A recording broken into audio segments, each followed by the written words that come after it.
Shalom Bapak Ibu Saudara-saudari yang terkasih dalam Tuhan kita Yesus Kristus. Mari sejenak kita merenungkan firman Tuhan dengan tema Roh yang mengajar. Terdapat dalam Nehemia 9 ayat 20a, dan engkau memberikan kepada mereka rohmu yang baik untuk mengajar mereka. Saudara-saudara, dalam dunia pendidikan, peran guru sebagai pengajar sangat penting. Guru yang pandai mengajar akan disukai murid, tetapi lebih daripada itu, bahan ajar yang disampaikan dapat dipahami dan dicerna dengan baik. Demikian pula dalam pengalaman hidup iman Kristen, bahwa sebagai umat Kristen, kita perlu mendapat pengajaran yang baik dan benar. Maka peran Roh Kudus sebagai pengajar sangat penting bagi pertumbuhan iman kita. Proses pengajaran Roh Kudus kepada orang Kristen tentu ada yang sama, ada yang berbeda. Dalam proses pembelajaran di kelas, peran guru mengajar terlihat, sedangkan dalam dunia rohani, Roh Kudus tidak terlihat. Ini salah satu contoh perbedaan antara pendidikan umum di kelas dan dalam pengajaran rohani. Roh Kudus mengajar melalui firman Allah yang tertulis dalam Alkitab. Ketika kita memulai belajar Alkitab, kita memohon bimbingan Roh Kudus. Selanjutnya kita akan membacanya dengan sungguh-sungguh agar kita dapat mengerti isi kitab suci itu. Dengan hikmat dan pengertian dari Roh Kudus, isi kitab suci dapat dimengerti. Namun juga, Roh Kudus dapat memakai hamba Tuhan yang diurapi Roh Kudus, sehingga dengan bantuan atau pendampingan dari hamba Tuhan, kita mendapatkan penjelasan tentang maksud isi kitab suci. Marilah kita memohon Roh Kudus untuk mengajar kita secara pribadi melalui pembacaan Alkitab setiap hari, melalui renungan sinar kasih, karena di situ kita mendapat penjelasan tentang firman Allah yang memberkati kita. Kita juga dapat belajar Alkitab melalui para hamba Tuhan yang diurapi oleh Roh Kudus. Tuhan Yesus Kristus memberkati.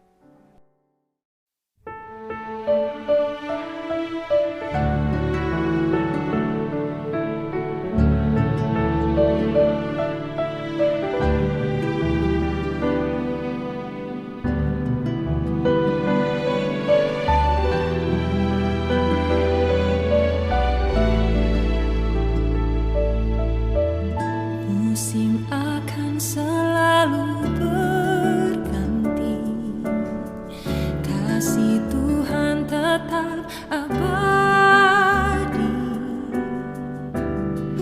tak akan berubah sampai selamanya. Ku tetap percaya, ku yakin Tuhan memberkati. Ku yakin Tuhan melindungi, burung di udara Tuhan pelihara karena kasih-Nya. Tuhan selalu menolongku, selalu menjaga.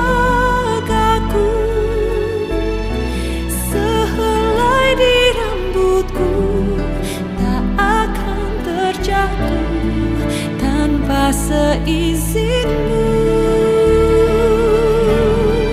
Tuhan selalu menolongku, selalu menjagaku. Dia mengenyangkanku dan peliharaku seumur hidup. Terpujilah Allah Bapa Tuhan kita, Yesus Kristus, Bapa yang penuh belas kasihan dan Allah sumber segala penghiburan, yang menghibur kami dalam segala penderitaan kami, sehingga kami sanggup menghibur mereka yang berada dalam bermacam-macam penderitaan. Dengan penghiburan yang kami terima sendiri dari Allah, pertolonganku ialah dari Tuhan, yang menjadikan langit dan bumi. Tuhan memberkati engkau dan melindungi engkau. Tuhan menyinari engkau dengan wajah-Nya dan memberi engkau kasih karunia. Tuhan menghadapkan wajah-Nya kepadamu dan memberi engkau damai sejahtera. Amin.